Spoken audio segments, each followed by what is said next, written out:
responsible for the killing of 34-year-old Anwar Garbutt? Well, that's what Garbutt's relatives are hoping for, that the people involved be charged. Because, as they say, they had no right to take the law into their own hands. I don't know why they decide to take matters into their hands, you know what I mean?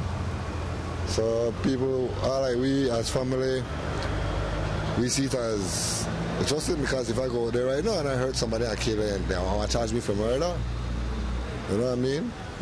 And for them not charge nobody for him murder, it will cause a disturbance within the country and in the law hands too. Because they never said the law now, they do their job rightfully. And it will make people watch this in a different way too. So they could gang up on somebody and kill somebody and not come out of it.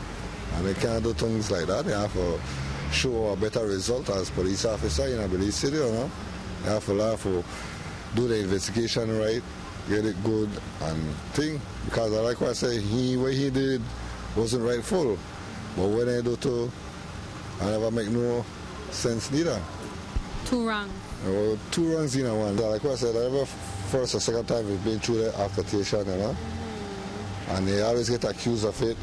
But would I never somebody will get charged for rape or hurt nobody or murder nobody, you know what I mean? So you have to, if I kind of hurt to know that the way how he did, because of what he do, and the people see it wrongfully, they come at least hurt her, you know, and make her a station. But not kill her. I had to kill her, you know what I mean? While family members don't agree with what he is alleged to have done, they don't think he should have been killed. Things like what he would have done or people would have said, though, you know, people will be upset with that. And I understand that. Because me, from sometimes I get upset with that, but you just say what happened yesterday, it's not justified? Out of proportion. That was too, I think they gone too far. Too far, you know what I mean, my man? And by rights, they should show some justice. Even, I don't know, I always say, if you even broke a hand or a foot to satisfy with that, make the police come and pick up and do the rest.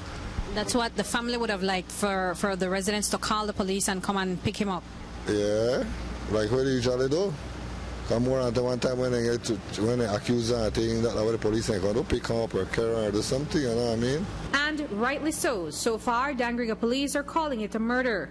It is reported that 4 persons are in detention and police are looking for at least one other.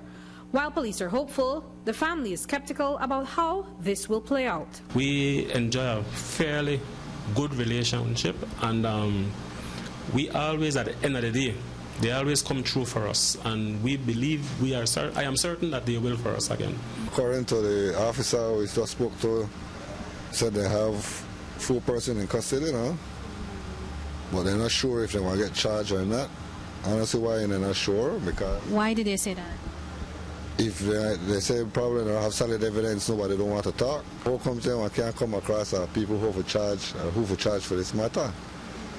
Because even if somebody never hurt her and they still in the action, they're supposed to get charged, you know what I mean? So the family would like to see it be treated as a murder? Sure, you know, by law. If that's what they call it, law, you know what I mean? They should do it by law. And just make it go like that.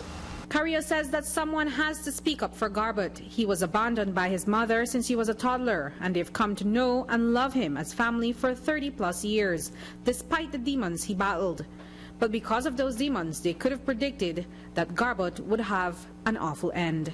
He was born and grew from, he was a toddler, you know. The parents just brought him to my grandma one day and leave him and never to return, you know. So that way my grandma actually raised him from birth, you know, I said from 3 months old.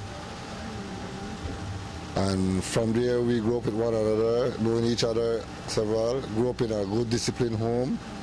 Because my aunt, I have other aunties and so that we grew up with, used to discipline me all right, teach us right from wrong, you know.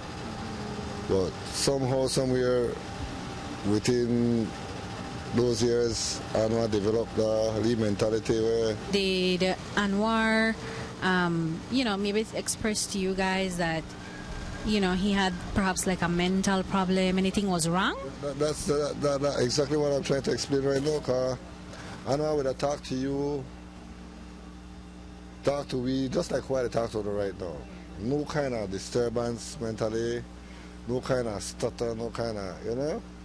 But that conflict where he have within he, and that's something where he choose to do at times, you know. And you never gone to like perhaps psychiatric evaluation or see a medical person, as far as you know? I guess that with the problem, nobody never push off or go into it. And within I sit down and I talk to him a couple of times about it, because like what I said, they may blame me in the past for he deeds. But I'm have to explain to him that he better cut it out, because you know, I figure it may be some kind of bitter in the ending someday, you know. Reporting for News 5, I'm Andrea Polanco.